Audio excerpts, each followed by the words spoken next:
जितने भी civil courts में केसेस हैं वो बेसिकली किस तरह से जो है वो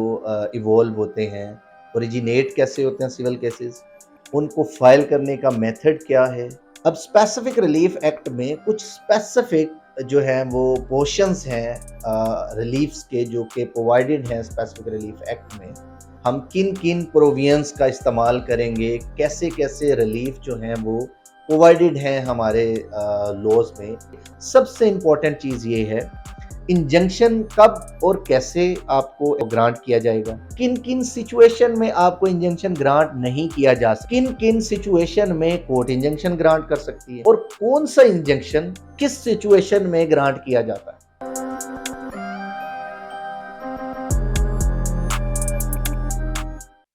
अस्सलाम वालेकुम, this is advocate Asadullah Hashmi. आज का जो हमारा टॉपिक है इट्स वेरी इंपॉर्टेंट। नॉर्मली जितने लॉयर्स सिविल की प्रैक्टिस करते हैं कोर्ट्स ऑफ लॉ में पाकिस्तान में, उनके लिए आज का जो टॉपिक है इट्स वेरी इंपॉर्टेंट। हमारी जो ये लीगल एजुकेशनल वीडियोस हैं वो बेसिकली प्रैक्टिकल एस्पेक्ट्स को मद्देनज़र रखते हुए हम जो है वो चीज़ों को एलेबोरेट करते हैं।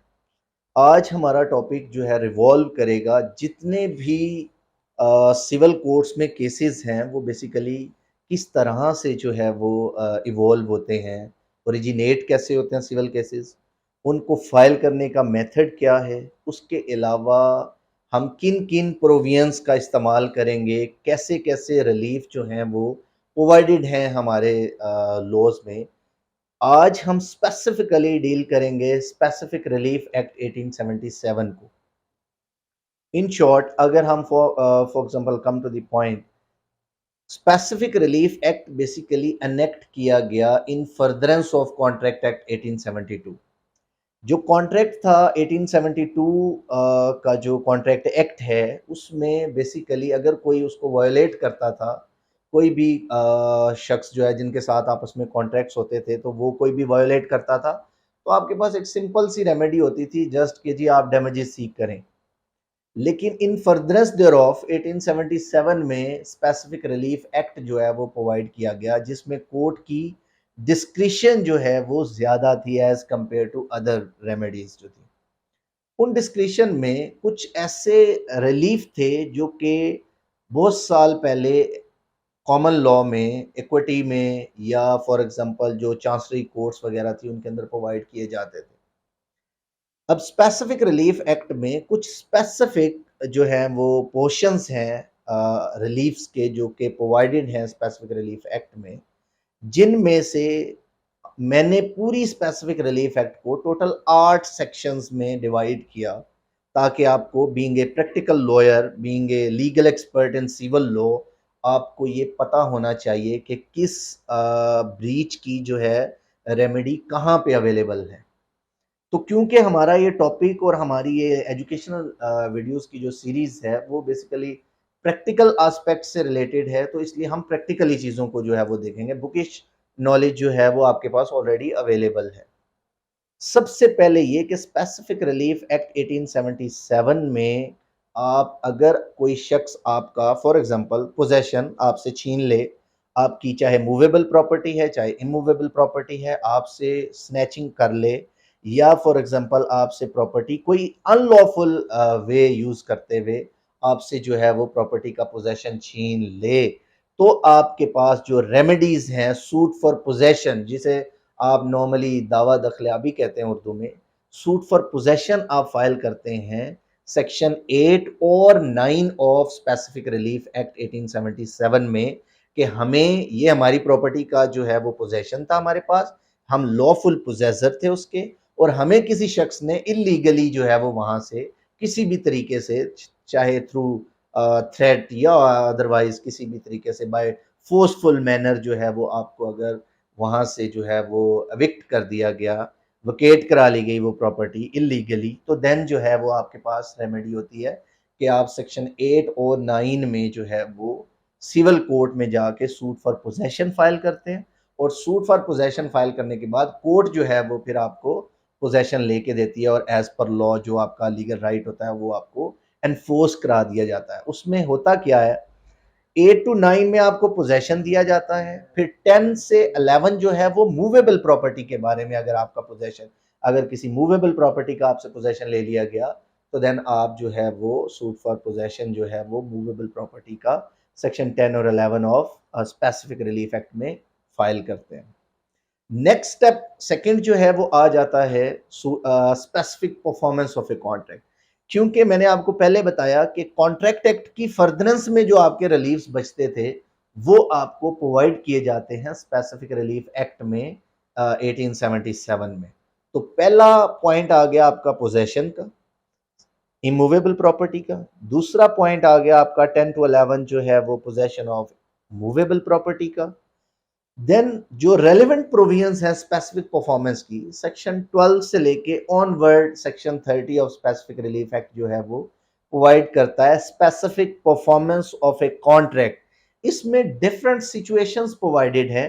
कि किन किन सिचुएशंस में किसी भी कॉन्ट्रैक्ट को स्पेसिफिकली परफॉर्म किया जा सकता है, किन किन सिचुएशंस में आप कॉन्ट्रैक्ट्स को स्पेसिफिकली परफॉर्म नहीं करवा सकते। जैसे सेक्शन 18 की अगर हम बात करें स्पेसिफिक रिलीफ एक्ट, उसमें प्रोवाइडेड है कि कब आप स्पेसिफिकली परफॉर्म नहीं करवा सकते। स्पेसिफिकली परफॉर्म कब नहीं करवा सकते कि जब आपका फॉर एग्जांपल जो लेफ्ट पोर्शन है, एक कॉन्ट्रैक्ट है आपका, कोई प्लाजा तामीर करने का कॉन्ट्रैक्ट है, कोई फॉर एग्जांपल कोई घर बनाने का कॉन्ट्रैक्ट है, चाहे कोई भी कोई डैम बनाने का कॉन्ट्रैक्ट है, इंटरनेशनल लेवल पे चले जाएं, कोई बॉर्डर अरेंजमेंट है, कोई और चीज है, कोई शिप बनाने का कॉन्ट्रैक्ट है, whatever the type of a contract, तो देन आपको उस कॉन्ट्रैक्ट को स्पेसिफिकली एनफोर्स कराने के लिए सेक्शन 12 से लेके ऑनवर्ड सेक्शन 30 की जो प्रोविजंस हैं उनको अप्लाई करना पड़ता है। अब उस एप्लीकेशन में बहुत सारी सिचुएशंस हैं जिसमें फॉर एग्जांपल बाजुकात ऐसा होता है 50, 60 या 70% आपका कॉन्ट्रैक्ट परफॉर्मेबल होता है, आप उसको परफॉर्म करवाते हैं, और जो रिमेनिंग पोर्शन जो रह जाता है अनपरफॉर्म्ड पार्ट जो है वो कम होता है, तो कोर्ट उसमें स्पेसिफिक परफॉर्मेंस के लिए ऑर्डर कर सकती है कि जी आप इसको स्पेसिफिकली परफॉर्म करें। अब किन किन सिचुएशन में आप कोर्ट से स्पेसिफिक परफॉर्मेंस सीख कर सकते हैं, उसमें अब चंद एक जो इंपॉर्टेंट एस्पेक्ट हैं उसको हम डिस्कस करेंगे। फॉर एग्जाम्पल अगर आपकी कॉन्ट्रैक्ट की जो वैल्यू है वो अगर डैमेजेस में या मनी एडिक्वेट रेमेडी आपकी हो सकती है, तो देन कोर्ट कहेगी कि यार आपकी जो है वो रेमेडी, क्योंकि एडिक्वेट आपको मनी में जो है वो कंपनसेट किया जा सकता है, तो लिहाजा उससे आपको इफेक्ट नहीं होगा, तो लिहाजा आप जो है वो अपनी जो जितना परफॉर्म हो चुका आप उसके बदले जो उनकी कंसिडरेशन बनती है वो दें, और जो रिमेनिंग पोर्शन है उसके अंदर जो है वो आपको फॉर एग्जांपल मनी जो है वो एडिकेट रेमेडी जो है वो आप ले लें उनसे। सेकंड ऑप्शन ये होता है कि अगर कोई जो subject matter of a contract है that ceases to be exist, जो सब्जेक्ट मैटर था वो सीज कर गया, फॉर एग्जांपल कोई अर्थक्वेक आया या कोई और मामला था, फॉर एग्जांपल सीमेंट की बोरियां बाहर पड़ी हुई थी या सरिया पड़ा था, चोरी हो गया, या फॉर एग्जांपल जो है वो कोई और इनएविटेबल एक्सीडेंट, कोई फ्लड आ गया, कोई और मामला हुआ जिससे जो पार्टी परफॉर्म कर रही थी कॉन्ट्रैक्ट वो किसी भी अनफॉर्चुनेट इंसिडेंट की वजह से परफॉर्म नहीं कर सकती, और जो subject matter of the contract है वो आपका सीजेस टू एग्जिस्ट है। फॉर एग्जांपल इसमें एक और चीज ऑप्शन आ सकता है, क्योंकि देखें जिस सिचुएशन में हम डिस्कस कर रहे हैं इसमें बहुत सारे अदर एस्पेक्ट्स इंक्लूड होते हैं। जैसे फॉर एग्जांपल अगर कोई एग्रीमेंट टू सेल था कि फॉर एग्जांपल ये प्रॉपर्टी फलां वक्त में हमारे पास ओनरशिप में आएगी, देन हम जो है वो आपको सोल्ड आउट कर देंगे। सेक्शन 18 के अंदर अगर आप एग्रीमेंट टू सेल की तरफ जाएं, उसके अलावा होता ये है कि जब तक आपके पास टाइटल नहीं आया, आप एब्सोल्यूट ओनर नहीं हैं, एब्सोल्यूट लीगल पोजेसर नहीं है, तो आप चीजों को किसी दूसरे के साथ कॉन्ट्रैक्ट कर ही नहीं सकते। सिंपल बात आप याद रखें।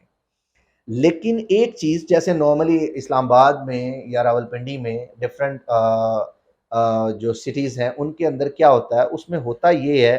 कि अगर आपका फॉर एग्जांपल नॉर्मली बहुत सारे एम्प्लॉयज को जो है वो प्लॉट्स अलॉट होते हैं, और जब अलॉट होते हैं तो उस अलॉटमेंट में होता क्या है कि अभी अलॉटमेंट की इंस्टॉलमेंट्स जारी होती हैं, अभी फाइनली उनको पोजेशन या जो है उसकी एंटाइटलमेंट नहीं हुई होती। लोग जो डीलर्स हैं, प्रॉपर्टी डीलर या रियल एस्टेट से रिलेटेड जो लोग हैं, वो उनसे एडवांस में ही कॉन्ट्रैक्ट कर लेते हैं कंटीजेंसी के ऊपर कि जब आपको ये मिलेगा आप हमें एब्सोल्युटली ट्रांसफर कर देना। अब होता क्या है कि लोग जो हैं, जब आपको अलॉटमेंट हुई उस वक्त आपको जो है फॉर एग्जांपल 15 से 20 लाख में, वो भी इंस्टॉलमेंट में आपको प्लॉट अलॉट हुआ, लेकिन जब आपको फाइनली जो एंटाइटलमेंट होने लगी है या पोजेशन मिलने लगा है 5 साल 10 साल या 20 साल के बाद, जब भी आपको वो मिलने लगा है, और उसके बाद होता क्या है कि उसी प्लॉट की वैल्यू, उसी घर की वैल्यू जो है वो 20 लाख या 40 लाख से उठ के 5-5 10-10 15-15 करोड़ पे चली जाती है। तो वो वैल्यू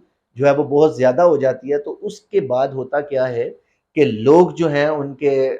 दिल में जो है वो बदनीयती आ जाती है, या फॉर एग्जांपल वो कॉन्ट्रैक्ट को स्पेसिफिकली परफॉर्म नहीं करवाना चाहते कि जी अब हमें वैल्यू ज़्यादा दें या हमें पेमेंट ज़्यादा करें, एटसेट्रा, कोई भी डिस्प्यूट हो सकता है। तो उनके लिए मेरा आज का लेक्चर ये बहुत इंपॉर्टेंट है कि देखें, अगर ऐसा मामला हो तो आप स्पेसिफिकली परफॉर्म करवा सकते हैं। उसमें होता ये है कि अगर एग्रीमेंट टू सेल है, या आपको जैसे आप ऑस्टेंसिबल ओनर बनने जा रहे थे, या फॉर एग्जांपल किसी भी तरीके से आप ये शो करा रहे हैं कि you are the owner of that property, और आप किसी से कॉन्ट्रैक्ट कर लेते हैं, तो जो अदर पार्टी जिसने आपके साथ कॉन्ट्रैक्ट किया है वो उसको स्पेसिफिकली परफॉर्म करवा सकता है, क्योंकि उसकी वैल्यू अब एनहेंस कर गई। अब होता क्या है, ये परफॉर्मेंस की बात आ गई। स्पेसिफिक परफॉर्मेंस के बाद आपके पास आ जाता है रेक्टिफिकेशन ऑफ कॉन्ट्रैक्ट, जो कि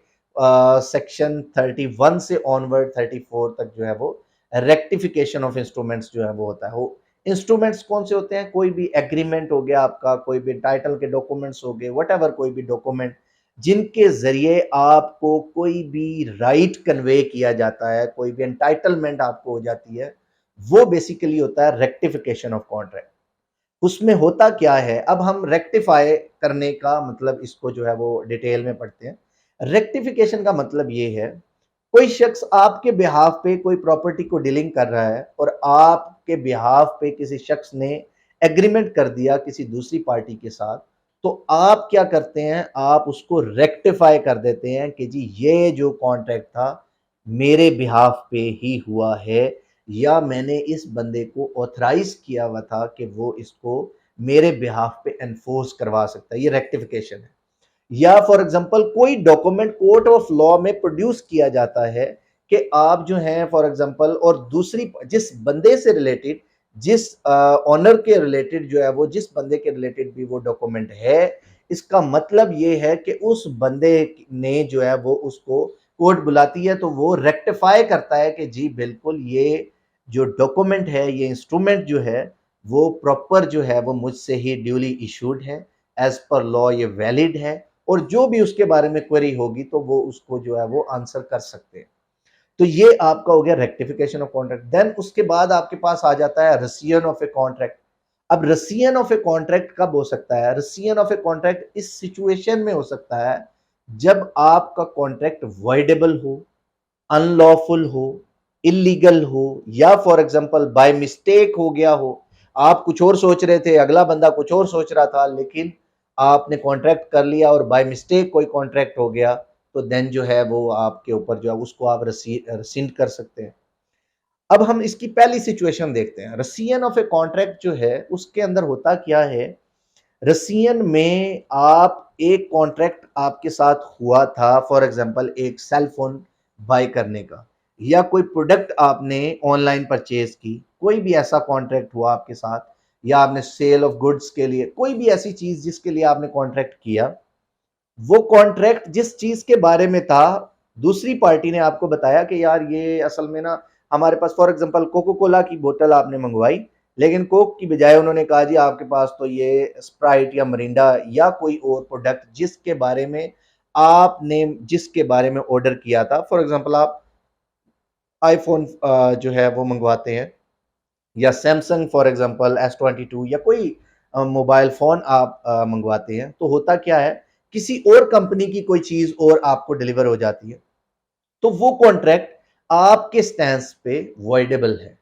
तो वॉइडेबल कॉन्ट्रैक्ट में आपके पास राइट है, या आप उसको रसिन कर दें, टर्मिनेट कर दें, कॉन्ट्रैक्ट को बिल्कुल खत्म कर देंगे, मैंने ये लेनी है, तो उसमें वो रिटर्न हो जाएगी और कॉन्ट्रैक्ट आपका खत्म हो जाएगा। या आपके पास ऑप्शन होता है कि आप उसको एज इट इज एडमिट कर लें और देन जो है वो एडमिट के चलें कोई बात नहीं, जो आ गया बस ठीक है, मैं इसी को एडमिट करता हूं, तो उसमें वो कॉन्ट्रैक्ट लीगल वैलिड हो जाता है, तो आप वो रसियन नहीं होता। तो ये रसियन का कंसेप्ट बेसिकली ये होता है। उसके बाद आ जाता है आपका कैंसिलेशन ऑफ इंस्ट्रूमेंट, वो भी मोर और लेस रसियन और कैंसिलेशन इन मोर और लेस सेम ही कंसेप्ट है। उसमें कैंसिलेशन ऑफ इंस्ट्रूमेंट के अंदर क्या, कोई इंस्ट्रूमेंट फ्रॉडुलेंट तरीके से एग्जीक्यूट हुआ, कोई for example mistake of fact की वजह से या मिस्टेक ऑफ लॉ की वजह से कोई अनलॉफुल इंस्ट्रूमेंट था, या फॉर एग्जांपल कोई भी ऐसा इंस्ट्रूमेंट जो कि ड्यूली एग्जीक्यूटेबल नहीं है, अनलॉफुल है, वो उसको आप कैंसिल कर सकते हैं, आपके पास राइट होता है। या आप किसी कॉन्ट्रैक्ट में अपनी अथॉरिटी जो है वो रिजर्व कर लेते हो फॉर द सेक ऑफ कि जी अगर ये सिचुएशन फला फला फला फला सिचुएशन अराइज होती हैं तो मैं इस इंस्ट्रूमेंट को कैंसिल कर दूंगा। फॉर एग्जांपल एक और ऑप्शन इसमें ये होता है, आप किसी को स्पेशल पावर ऑफ अटर्नी या जनरल पावर ऑफ अटर्नी जो है वो देते हैं और अटर्नी उसको अपॉइंट करते हैं। बाद में होता ये है कि आपको ये लगता है कि वो बंदा कोई फ्रॉडुलेंट एक्टिविटी में इन्वॉल्व है, या उसको जो पावर्स दी गई हैं थ्रू अटर्नी वो उसका गलत इस्तेमाल कर सकता है, तो आप क्या करते हैं, उस स्पेशल अटर्नी या पावर ऑफ अटर्नी को इन सेक्शंस के अंडर 39 टू 41 में कैंसल करवा सकते हैं। वहां पे जो प्रैक्टिकली आप चीजों को इस तरह से देखेंगे। उसके बाद आ जाता है आपका 42 से ऑनवर्ड आपके पास डिक्लेरेशन। अब डिक्लेरेशन जो सूट है, हमने पहले सिविल ट्रायल जब पढ़ा था उसमें हमने डिस्कस किया था इस चीज के बारे में कि डिक्लेरेशन आप जो है वो करवा सकते हैं, कैसे करवाएंगे। एक जनरल हमने ट्रायल से रिलेटेड चीजों को देखा था। इसमें हम स्पेसिफिकली इस पे फोकस करेंगे कि डिक्लेरेशन जो है वो कब और क्यों करवाया जाता है, सूट फॉर डिक्लेरेशन कब और क्यों फाइल किया जाता है। देखिए एक इंपॉर्टेंट चीज आप अपने माइंड में रखें, सूट फॉर डिक्लेरेशन का मतलब ये होता है अगर कोई दूसरा पर्सन आपके टाइटल को डिनाई कर रहा है, आपके राइट्स को डिनाई कर रहा है, उसको एनफोर्स करवाने के लिए, उसको डिक्लेयर करवाने के लिए आपको सूट फॉर डिक्लेरेशन फाइल करना होता है। सेक्शन 42 एंड 43 स्पेसिफिक प्रोविजंस हैं जिसमें प्रोवाइडेड है कि आप अपने राइट को, टाइटल को डिक्लेयर करवाएंगे। जैसे फॉर एग्जांपल आपका नाम जो है गलती से आईडी कार्ड पे या आपके रिजल्ट कार्ड्स पे या आपके फॉर एग्जांपल नादरा रिकॉर्ड में या कहीं पासपोर्ट पे फॉर एग्जांपल अगर गलत लिखा गया और आप उन्हें जाके कहते हैं प्लीज आप इसको करेक्ट करें, मेरा नाम तो कुछ और है,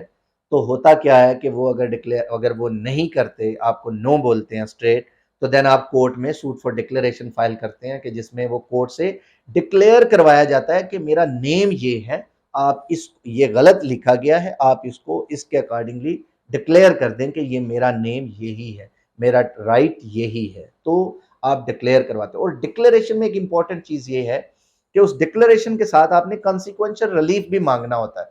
और as a whole complete relief मांगना होता है। अगर आपने कोई चीज छोड़ दी जो आपका रिलीफ बनता था, आपने नहीं लिया, तो आप दोबारा फिर सीख नहीं कर सकते रिमेनिंग पार्ट को, तो वो समझा जाता है कि वो वेव आउट हो गया आपकी तरफ से, आपने उसको रिलिंक्विश कर दिया उस पोर्शन को। तो लिहाजा सूट फॉर डिक्लेरेशन जो है सेक्शन 42 एंड 43 के अंडर जो टेकअप करते हैं हम लोग, तो उसमें अगर आपका टाइटल कोई डिनाई कर रहा है, आपकी प्रॉपर्टी, इस प्रॉपर्टी का आप ऑनर थे, आपके राइट को डिक्लेयर किया गया, आप लॉफुल टेनेंट थे लेकिन आपके टेनेंसी को जो है वो इग्नोर किया गया कि आप लॉफुल टेनेंट नहीं है फॉर एग्जांपल, उसको आप डिक्लेयर करवा सकते हैं। कोई कॉन्ट्रैक्ट के अंदर आपने कोई चीज बाय की तो आप अपना राइट और डिक्लेयर करवा सकते हैं, लेकिन उस कॉन्ट्रैक्ट की स्पेसिफिक परफॉर्मेंस हो चुकी अगर, और आपका टाइटल जो है वो रजिस्ट्री और इंतकाल और बाकी मामला सारे हो चुके हैं, तो देन आप उसको, और लेकिन कोई बंदा डिनाई कर रहा है तो आप टाइटल डिक्लेयर करवा सकते हैं। उसके बाद अगर फॉर एग्जांपल आपके नाम का मसला है, आपके कोई भी ऐसी चीज जो कि आपका सोल राइट है, सोल ओनरशिप है, उसको कोई दूसरा शख्स जो है अगर डिनाई करता है, तो देन आप जो है वो सूट फाइल कर सकते हैं, सूट फॉर डिक्लेरेशन। नेक्स्ट आप आ जाते हैं डिक्लेरेशन के बाद फाइनल, इस पूरी स्पेसिफिक रिलीफ एक्ट 1877 का आखिरी जो सबसे इंपॉर्टेंट एस्पेक्ट है वो है इंजंक्शंस के बारे में। वो 51 से स्टार्ट होता है और 57 तक जो है वो ऑनवर्ड जो है लास्ट सेक्शन तक जो है वो जाता है। इंजंक्शंस जो हैं वो कब और कैसे ग्रांट किए जाते हैं। देखिए सबसे इंपॉर्टेंट चीज ये है, इंजंक्शन कब और कैसे आपको जो है वो ग्रांट किया जाएगा, किन किन सिचुएशन में आपको इंजंक्शन ग्रांट नहीं किया जा सकता, किन किन सिचुएशन में कोर्ट इंजंक्शन ग्रांट कर सकती है, और कौन सा इंजंक्शन किस सिचुएशन में ग्रांट किया जाता है। तो इंजंक्शन बेसिकली ये होता है, अगर आप फॉर एग्जांपल सेक्शन 56 को अगर आप जरा डिटेल में पढ़ें तो सेक्शन 56 में प्रोवाइडेड है कि कोई भी सिचुएशन हो, कोई भी केस फाइल करते हैं आप, उसमें जब आप इंजंक्शन मांगते हैं, चाहे वो टेम्पररी इंजंक्शन है ऑर्डर 39 रूल 12 सीपीसी वाला, चाहे वो परमानेंट और मैंडेटरी इंजंक्शन या प्रोहिबिटरी इंजंक्शन या प्रिवेंटिव इंजंक्शन या मैंडेटरी इंजंक्शन जो कि प्रोवाइडेड है स्पेसिफिक रिलीफ एक्ट में, चाहे वो वाले इंजंक्शंस हैं, तो उसमें सेक्शन 56 कहता है। उससे पहले हमने स्पेसिफिक परफॉर्मेंस में कहा था कि किन किन सिचुएशन में परफॉर्मेंस हो सकती है। अब यहां पे हम क्या पढ़ेंगे कि इंजंक्शन किन किन सिचुएशन में रिफ्यूज किया जा सकता है। नंबर वन ये कि जी सिचुएशन कौन कौन सी है। नंबर वन, अगर मनी जो है वो आपका एडिक्वेट रिलीफ है, आपकी जो भी नुकसान हुआ है अगर वो एडिक्वेट रिलीफ है मनी, तो देन आपको जो है वो क्या कहते हैं इंजंक्शन ग्रांट नहीं किया जाएगा, रिफ्यूज कर दिया जाएगा। सेकंड ये कि आपका जो डैमेज हुआ अगर वो फॉर एग्जांपल मयरेबल है, तो देन आपको रिफ्यूज ग्रांट नहीं किया जाएगा। फॉर एग्जांपल आप कोर्ट में रिस्ट्रेनिंग ऑर्डर लेने जाते हैं, फॉर एग्जांपल इंजंक्शन के लिए जाते हैं, उसमें होता क्या है कि आपने अमाउंट फिक्स कर दी कि जी ये अमाउंट है, फॉर एग्जांपल 10 करोड़ है, 20 करोड़ है, वट कोई भी अमाउंट है, आपने डिटर्मिन कर दी कि इतनी अमाउंट का हमारा लॉस हो जाएगा अगर फॉर एग्जांपल हमें इंजंक्शन ग्रांट नहीं किया जा सकता। तो ये डिटर्मिनेबल आपने डिटर्मिन कर दिया, जब आपने डिटर्मिन कर दिया तो आपको इंजंक्शन नहीं दिया जा सकता। और ये बहुत सारी एपेक्स कोर्ट्स की, सुप्रीम कोर्ट ऑफ पाकिस्तान की बहुत सारी जजमेंट्स भी हैं इसके ऊपर कि जिसमें अगर आपके पास अमाउंट डिटर्मिनेबल है या आपका लॉस डिटर्मिनेबल है, डैमेजेस मयरेबल हैं, तो देन आपको रिफ्यूज कर दिया जाएगा इंजंक्शन। अच्छा, उसके बाद जो लेजिस्लेटिव बॉडीज हैं उनके खिलाफ आपको इंजंक्शन नहीं ग्रांट किया जाता। कोई क्रिमिनल प्रोसीडिंग को स्टे कराने के लिए आपको उसके लिए भी जो है वो आपको स्टे ग्रांट नहीं किया जाएगा। कोई पब्लिक ऑफिस होल्डर है, कोई पब्लिक ड्यूटीज परफॉर्म कर रहा है, कोई भी ऑर्गेनाइजेशन से रिलेटेड है, आपको उसको उस ऑफिस से रिलेटेड जो है आपको खाली इंजंक्शन प्रोवाइड नहीं किया जाएगा। उसके बाद अगर आप फॉर एग्जांपल इंटरेस्टेड पर्सन नहीं है रिलेटेड टू दैट सब्जेक्ट जिसमें आप इंजंक्शन लेने आए हैं, आपका कोई लॉस नहीं हो रहा उसमें, तो देन आपको जो है वो इंजंक्शन ग्रांट नहीं किया जाएगा। तो आपको ये याद होना चाहिए कि जब भी आप इंजंक्शन के लिए कोर्ट ऑफ लॉ में जाएं तो सबसे इंपॉर्टेंट चीजें आपने इस सेक्शन 56 को पढ़ के जाना है, और ड्राफ्टिंग के दौरान भी आपने सेक्शन 56 को जरूर माइंड में रखना है कि किन किन सिचुएशन में आपको इंजंक्शन ग्रांट नहीं किया जा सकता। अब ये आपका कंप्लीट जो है हमारी स्पेसिफिक रिलीफ एक्ट, जितने भी स्पेसिफिक रिलीफ्स हैं रिलेटेड टू सिविल लाइबिलिटीज या related to civil cases, civil trials में जो ज्यादातर जो केसेस होते हैं वो नॉर्मली इन चीजों से रिलेटेड होते हैं, चाहे आप किसी ऑर्गेनाइजेशन से रिलेटेड है, चाहे वो सर्विस मैटर्स हैं, चाहे वट कोई भी है, तो उनमें सब में आप पहले कॉन्ट्रैक्ट करते हैं और देन उनकी एनफोर्सेबिलिटी और स्पेसिफिक परफॉर्मेंस और इन चीजों की तरफ आते हैं। अब फाइनली हम इसको कंक्लूड करते हैं। अब सबसे पहली बात यह कि अगर आपको स्पेसिफिक रिलीफ्स रिक्वायर्ड हो तो स्पेसिफिक रिलीफ एक्ट 1877 में आप जाते हैं कोर्ट ऑफ लॉ में। नंबर वन ये कि हम टोटल इनमें 8 रिलीफ जो हैं वो सीख कर सकते हैं। 8 चीजों के बारे में पूरी स्पेसिफिक रिलीफ एक्ट को 8 चीजों में डिवाइड किया जाता है, और वो 8 चीजें क्या हैं हम वन बाय वन इसको कंक्लूड करते हैं। नंबर वन, आपका पोजेशन छीन लिया गया और आप पोजेशन लेना चाहते हैं तो कोर्ट ऑफ लॉ में आप सूट फॉर पोजेशन में जाएंगे। अगर वो इमूवेबल प्रॉपर्टी है तो सेक्शन 8 और 9 में जाएंगे, अगर वो मूवेबल प्रॉपर्टी है तो देन आप जाएंगे सेक्शन 10 और 11 में। अगर आपने किसी से कॉन्ट्रैक्ट किया है और दूसरी पार्टी ने उसको जो है वो वायोलेट किया है या उसको स्पेसिफिक परफॉर्मेंस नहीं कर रहे, वो स्पेसिफिकली परफॉर्म नहीं किया जा रहा, वायोलेट कर रहे हैं, इग्नोर कर रहे हैं, तो देन आप सेक्शन 12 से ऑनवर्ड 30 तक डिफरेंट सिचुएशंस प्रोवाइडेड हैं जिनमें आप specific performance of that contract, जो कि आपका ड्यूली एग्जीक्यूटेड कॉन्ट्रैक्ट था बिटवीन द पार्टीज, वो आप स्पेसिफिकली एनफोर्स करवाने के लिए कोर्ट ऑफ लॉ में जा सकते हैं। उसके बाद आ जाता है रेक्टिफिकेशन ऑफ इंस्ट्रूमेंट या कॉन्ट्रैक्ट। अगर कोई कॉन्ट्रैक्ट आपके बिहाफ पे हो जाता, आपने कोई भी किसी भी पार्टी से किया है, अगर आप उसको रिसिंड करवाना चाहते हैं, अगर वो वॉइडेबल कॉन्ट्रैक्ट है, कोई अनलॉफुल है, कोई इलीगल कॉन्ट्रैक्ट है, फॉर एग्जांपल बाय मिस्टेक कोई कॉन्ट्रैक्ट हो गया, मिस्टेक ऑफ लॉ हुई या मिस्टेक ऑफ फैक्ट हुई, जो कि हम कॉन्ट्रैक्ट एक्ट में भी पढ़ते हैं, उसमें कैटेगोरिकली सिर्फ कॉन्ट्रैक्ट से रिलेटेड बहुत सारे एसेंशियल्स प्रोवाइडेड हैं। तो वो हमने लास्ट लेक्चर में जो है वो कॉन्ट्रैक्ट एक्ट पे जब हमने लेक्चर दिया था, तो हमने उस चीज के ऊपर फोकस किया था कि कॉन्ट्रैक्ट्स में किन किन एसेंशियल्स का जो है वो आप लोग फोकस करते हैं। और उसके अलावा एक और हमारा लेक्चर हुआ था जिसमें हमने कमर्शियल कॉन्ट्रैक्ट्स और इंटरनेशनल कमर्शियल कॉन्ट्रैक्ट्स के बारे में और उनके एसेंशियल्स और फंडामेंटल्स के बारे में डिस्कशन की थी। तो उसको भी आप देख सकते हैं इस चीज के बारे में। जब रेसियन ऑफ ए कॉन्ट्रैक्ट हुआ, उसके बाद आ जाता है आपका कैंसिलेशन ऑफ इंस्ट्रूमेंट। कोई इंस्ट्रूमेंट फ्रॉडुलेंट तरीके से एग्जीक्यूट हो गया, कोई इंस्ट्रूमेंट आपने लीगली एग्जीक्यूट किया था, लेकिन उसके बाद कोई फ्रॉड, कोई मिसरिप्रेजेंटेशन, कोई मिस्टेक ऑफ लॉ या कोई मिस्टेक ऑफ फैक्ट या कोई भी ऐसी सिचुएशन आ गई कि आपको कैंसिल करना पड़े, तो देन आप कैंसिल कर सकते हैं। उसके बाद आ जाता है डिक्लेरेशन। अगर कोई शख्स आपका राइट डिनाई करता है, कोई टाइटल डिनाई करता है, आप ड्यूली ऑनर हैं उसके चीज के, या कोई भी इमूवेबल प्रॉपर्टी है, चाहे वो मूवेबल प्रॉपर्टी है, व्हाटएवर कोई भी प्रॉपर्टीज है, अगर आपका राइट डिनाई हुआ है, तो आप suit for declaration along with consequential relief में आप जरूर जा सकते हैं, उसमें सिचुएशंस प्रोवाइडेड है।